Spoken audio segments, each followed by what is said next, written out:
دەبێ مقارنەیەکی ئاماریتان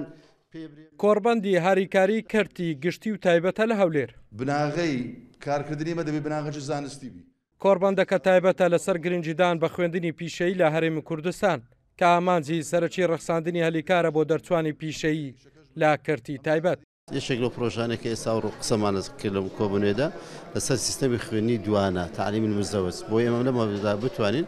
خوێندکارەکانی خوێنی پیشەیی 2 ڕۆژ یاخود 3 ڕۆژ لە ئامادەی پیشەکان داوامی خۆیان بکەن 3 ڕۆژێکتر لە شەریکەکان واتە و کۆمپانیانی کە تایبەتن بە شێوە پیشەکە لە کارگەکان ئیش بکەن ئەوش بەڕێککەوتن لەگەر غرفەی تیجارە و خاوەنکارەکان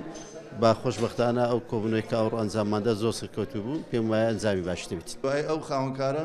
نامەش دەنووسی بۆ سەرۆکی خاوەنکارانی کوردستان داوا لە خاوەنکاران و سەرمایه‌داران دەکات دەستی دەرچوانی پیشەی بگرن و بە گوێرەی پسپۆڕەکانیان دەرفەتی کاریان لە شوێری کارەکانیان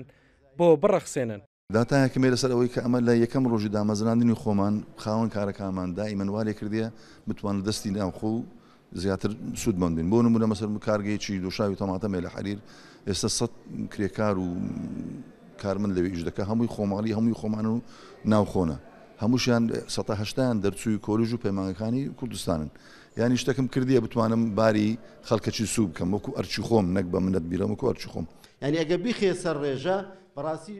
لا کۆتایی کۆڕبەندەکە چەند بڕیار و ڕاستپاردەیەک دەرکرا ئاراستەی حکوومەت دەکرێت یەکێک لە ڕاستپاردەکان گرنگجیدانی زیاترە با خوێندنی پیشەیی و ڕەخساندنی دەرفەتی کاری زیاتر بۆ دەرچوانی پیشەیی لە ناوخۆی هەرێمی کوردستان لا کەرتی تایبەت. هەڵگورد ئەحمەد کورساد نیوز هەولێر.